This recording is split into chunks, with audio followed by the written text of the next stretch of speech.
తమిళనాడు, కర్ణాటక, గుజరాత్ తో పోటీపడి కియా తీసుకొచ్చాం. టీసీఎల్ ప్రపంచంలోనే అతి పెద్ద టీవీ ప్యానెల్ మ్యానుఫ్యాక్చరింగ్ కంపెనీ. నేను చైనాకి వెళ్లి చైర్మన్ గారితో ఒక్క డిన్నర్ లో ఆ డీల్ క్లిన్ చేశాం. రాండి ఆంధ్ర రాష్ట్రంగా. ఇప్పుడు చిత్తూరులో దాదాపు 2,000 కోట్ల రూపాయలు పెట్టుబడి పెట్టారు. 2,000 crores. సో పరిశ్రమలు రావాలి, అభివృద్ధి చెందాలి, అభివృద్ధి వనరుల్ని సంక్షేమానికి ఖర్చు పెట్టాలని బలంగా నేను నమ్ముతున్నాను. అభివృద్ధి సంక్షేమం తెలుగుదేశం పార్టీకి సైకిల్కి 2 చక్రాలు, 2 కలిసికట్టుగా వెళ్ళాలి. వెనకాల చక్రం అభివృద్ధి, అది సంక్షేమ చక్రాన్ని తిప్పుతుంది. ఎస్, ఇన్ఫ్రాస్ట్రక్చర్ రావాలి. మనం చూస్తున్నాం డ్రైన్ సమస్య, మన 3 అపార్ట్మెంట్ బ్లాక్స్ బిల్డింగ్స్ ఉన్నాయి. తాగునీటి సమస్య ఉంది, బోర్ పైన ఆధారపడుతున్నాం. ఇక్కడ చాలా మంది బాబు గారు ఆనాడు అమరావతి ప్రకటిస్తే ఫ్యూచర్ ఉంటుందని చాలా మంది ఇక్కడికి వచ్చారు. కొంతమంది పరిశ్రమలు ప్రారంభించారు, కంపెనీలు పెట్టారు, షాపులు పెట్టారు. ఇప్పుడు అవన్నీ మూసేసుకుని మళ్ళీ ఉద్యోగాల కోసం ఎత్తుక్కునే పరిస్థితికి వచ్చాం. ఇంకా 2 నెలలు ఓపిక పట్టండి, మన ప్రభుత్వం వస్తుంది. మన నినాదం ఒకటే, ఒకే రాష్ట్రం, ఒకే రాజధాని, అది అమరావతి. కానీ అభివృద్ధి వికేంద్రీకరణ జరగాలి. సో అన్ని ప్రాంతాలని సమగ్రంగా అభివృద్ధి చేస్తాం, ముందలు తీసుకెళ్తాం. ఒక్కొక్క జిల్లాకి ఒక్కొక్క ప్రాధాన్యత ఇచ్చి ఆ మొత్తం ఎకో సిస్టమ్ క్రియేట్ చేసే బాధ్యత మేము తీసుకుంటామని ఈ సభాముఖం మీ అందరికీ తెలుపుతున్నాం. ఇంకా మంగళగిరికి వచ్చేగల 2019లో 21 రోజుల ముందల నేను తెలుగుదేశం పార్టీ అభ్యర్థిగా ఇక్కడ నిలబడ్డా.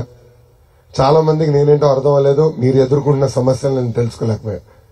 దానివల్ల ఆనాడు 5,350 ఓట్లతో ఓడిపోవడం జరిగింది. కానీ ఓడిపోయిన దగ్గర నుంచి మంగళగిరిలోనున్నా, ఓడిపోయిన దగ్గర నుంచి మంగళగిరి ప్రజల గురించి ఆలోచించా.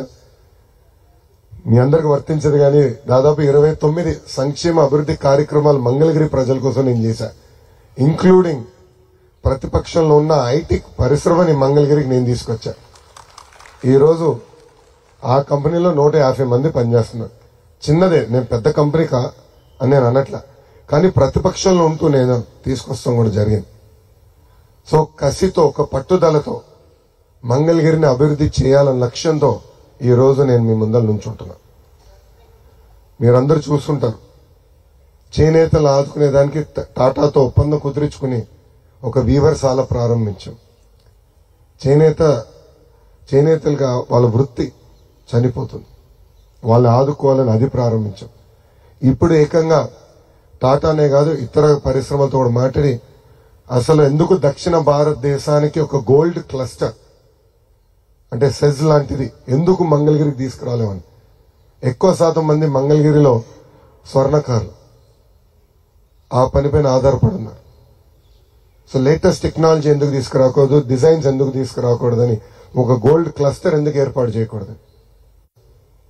ప్రకృతిలో 100 సంవత్సరాలు పడుతుంది, ల్యాబ్ లో గంటల్లో డైమండ్స్ తయారు చేస్తున్నారు. అది ఈరోజు డైమండ్స్ అంటే ప్రకృతి నుంచి వచ్చే డైమండ్స్ తో పోటీ పడుతున్నాయి. ఎందుకు ఆ పరిశ్రమ తీసుకురాకూడదు. సో నేను బలంగా నమ్మేది మంగళగిరి ఒక 2-3 సెక్టర్స్ ని నమ్ముకోవాలి, డెప్త్ క్రియేట్ చేయాలి, మొత్తం ఎకో సిస్టమ్ తీసుకురావాలి నేను నమ్ముతున్నా. సో ఇన్ఫ్రాస్ట్రక్చర్ విధంగా రేపు ఉద్యోగాలు ఉపాధి రూపంలో కానివ్వండి, పెద్ద ఎత్తున మంగళగిరిని అభివృద్ధి చేసే బాధ్యత నేను తీసుకుంటానని సభాముఖం మీకు తెలుపుతున్నా. ఆంధ్ర రాష్ట్రం మొత్తం మంగళగిరి వైపు చూసి అసూయపడే విధంగా అభివృద్ధి చేసే బాధ్యత నాది. మొన్న చిల్కలూరుపేట సభకి అంటే on behalf of all government employees నుంచి నేను అడుగుతున్నాను సార్. ఎలా సార్, నేను వెటనరీ డాక్టర్ని, నేను డైరెక్టరేట్ ఆఫ్ యానిమల్ హస్బెండరీలో వర్క్ చేస్తున్నాను. ఏం లేదు సార్, మేము దాచుకున్న జీపీఎఫ్లు అనేవి మాకు అవసరమైనప్పుడు ఇచ్చేటట్టు చేయండి సార్, ఇంకేవి వద్దు సార్ మాకు. అంటే నేను అందరు గవర్నమెంట్ ఎంప్లాయీస్ తరఫున అడుగుతున్నాను, not only one department, suffering all department employees sir. GPF sir, మేము ఎప్పటి నుండి జాయిన్ అయిన దగ్గర నుండి దాచుకున్న డబ్బులు మాకు అవసరమైనప్పుడు మాకు వచ్చేటట్టు అదొక్కటి సార్. అంటే అది మీకు నేను చెప్పొచ్చో తెలియదు కానీ మీరు ఈ అవకాశం చెప్పేశారు. Thank you. ఆనాడు రాష్ట్ర విభజన జరిగిన తర్వాత అందరం అమరావతికి రావాలని బాబు గారు పిలిపిస్తే మీరందరూ ఒప్పుకున్నారు. దానికి మీరు కొన్ని ఇన్ఫ్రాస్ట్రక్చర్ క్రియేట్ చేయండి అంటే బాబు గారు ట్రైన్స్ కానీ అన్ని కూడా వేస్తాం జరిగింది. పక్క రాష్ట్రాలతో పోటీ పడి కూడా అద్భుతమైన ఫిట్మెంట్ బాబు గారు ఆనాడు అందించారు. నేను మంత్రిగా ఉన్నప్పుడు మెడికల్ క్లెయిమ్స్, పిఆర్ఆర్డీలు any medical claims we use to clear within minutes, క్షణాల్లో క్లియర్ చేసేవాళ్ళం. ఇది పెండింగ్ పెట్టేవాళ్ళం కాదు. మీకు తెలుసు మెడికల్ క్లెయిమ్స్ అని ఒక కమిటీ ఉంటుంది, కమిటీ ఒప్పుకుంటే ఇమీడియట్ క్లియర్ చేసేవాళ్ళం. ఈ ప్రభుత్వంలో ఏమైందంటే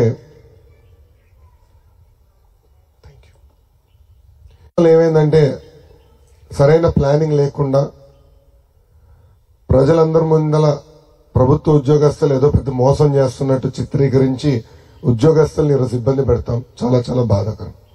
ఆంధ్ర రాష్ట్ర అభివృద్ధిలో కూడా మీరు భాగస్వామ్యం.